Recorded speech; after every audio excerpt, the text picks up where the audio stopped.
बिस्मिल्लाहिर्रहमानिर्रहीम। तो दोस्तों आज मैं आपको बताऊंगा कि रीऑर्डर स्टॉक को जो है किस तरीके से मेंटेन किया जाता है। सबसे पहले आपको यहाँ पर आपके प्रोडक्ट की जो नेम है उनकी यहाँ पर आपको एक लिस्ट क्रिएट करनी है और उसके बाद यहाँ पर आपको जो है वो आपके प्रोडक्ट की जो परचेजिंग स्टॉक होगी वो आपको यहाँ पर ऐड कर लेनी है। तो मैंने यहाँ पर जो है परचेजिंग स्टॉक की एक जो हेडिंग बना ली है। उसके बाद आपके पास कितना करंट स्टॉक है उसको आपको यहाँ पर ऐड कर लेना है और इसके बाद फिर यहाँ पर आएंगे जो आपकी सेल है स्टॉक की उसकी आपको यहाँ पर जो है वो अपडेट रखनी है। तो मैंने यहाँ पर सेल स्टॉक कर दिया।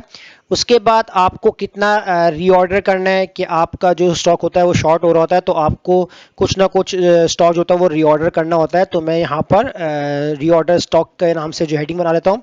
उसके बाद फिर लास्ट जो आपके पास है वो हो जाएगा आपके अपडेट स्टॉक कि आपका जो स्टॉक है वो कितना अपडेट हुआ है। उसके बाद एंटर करते हैं यहाँ पर कॉलम का साइज हेडिंग वाइज जो है यहाँ पर हम इसको एडजस्ट कर देते हैं।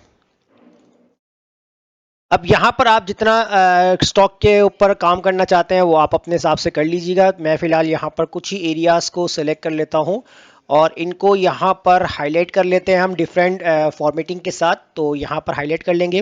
प्रोडक्ट के लिए आपको यहाँ पर प्रोडक्ट की नेम लिखने होंगे। अभी यहाँ पर आपको सिर्फ समझा रहा हूँ तो इसलिए मैं यहाँ पर प्रोडक्ट 1 प्रोडक्ट 2 करके जो है मैंने इस तरीके से प्रोडक्ट की लिस्ट बना ली है।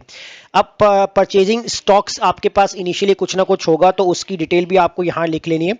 मान लीजिए जैसे मैंने यहाँ पर 2000 लिख लिया है, उसके बाद यहाँ पर लिख लिया 3500, 2600, 2200 लिख लेते हैं यहाँ पर और इसके बाद 1500, 1200 और यहाँ भी 1200 कर लेते हैं और लास्ट वन यहाँ पर हम कर लेते हैं 800। इसी तरह यहाँ पर हम बात करते हैं जो कि हमारा करंट स्टॉक है।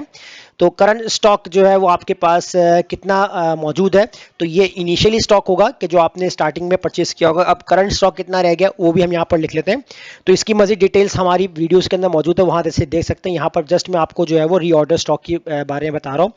जैसे करंट आप मान लीजिए कि आपने 500 यहाँ पर रह चुका है, यहाँ पर आपके पास 1900, 1800 और यहाँ हम लिखेंगे 2000 और इसके बाद यहाँ लिख लेंगे 1400, यहाँ लिख लेते हैं 200 और यहाँ करते हैं 650 और लास्ट में हम कर देंगे यहाँ पर 300। अब ये जो डिटेल्स है हमारी करंट स्टॉक की कि अब हमारे पास जो स्टॉक है वो इतना मौजूद है। सेल स्टॉक के बारे में आते हैं। तो सेल स्टॉक के लिए आपको यहाँ पर क्या काम करना है, आप यहाँ पर इक्वल लगाएंगे।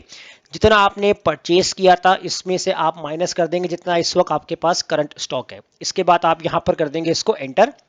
तो आपके पास सेल स्टॉक आपको मालूम हो जाएगा कि अब जो आपके पास जो आपने सेल किया है वो कितना स्टॉक आप सेल कर चुके हैं, तो वो आपको यहाँ पर दिखा रहा है। अब इसके बाद आपने इसको कर दिया ड्रैग।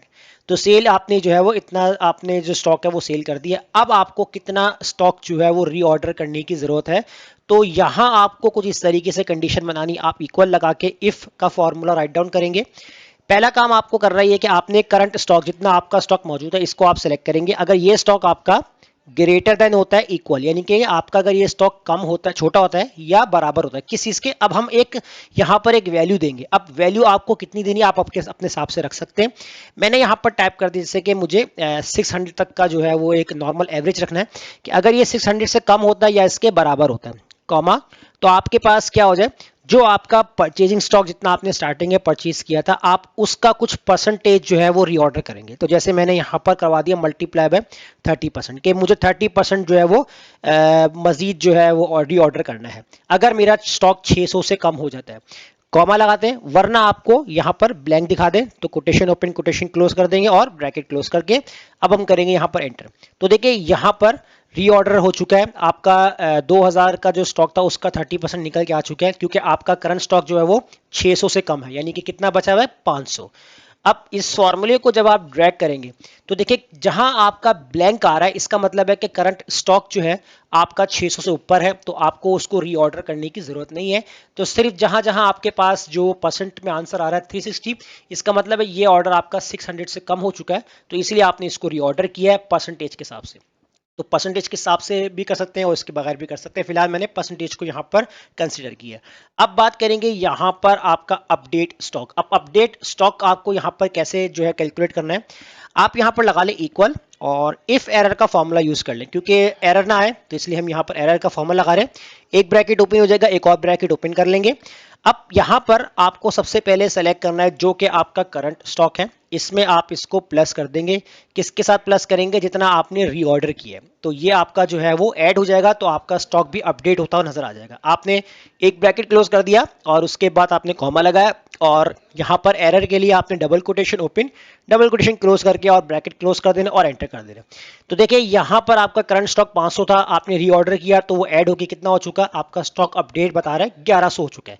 अब इस फॉर्मूले को जब आप ड्रैग करेंगे ना, जहां ऑर्डर ही नहीं है वहां ब्लैंक ही रहेगा, और आपका जो हाँ ऑर्डर आ रहा है, जैसे कि 200 स्टॉक आपका था पहले, करंट रह चुका था, आपने 360 का जो रीऑर्डर किया तो अब आपका स्टॉक कितना अपडेट आ रहा है?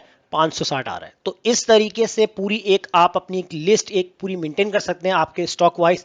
आप जो भी सेल परचेजिंग की जो यहाँ पर आप एंट्री कर रहे हैं उसका पूरा डाटा आप इजीली जो एक्सेल के अंदर मैनेज कर सकते हैं, जैसे मैंने आपको आज की क्लास में बताया। फिलहाल इस क्लास की आप प्रैक्टिस कीजिए, मुझे इजाजत दीजिए, अल्लाह हाफिज।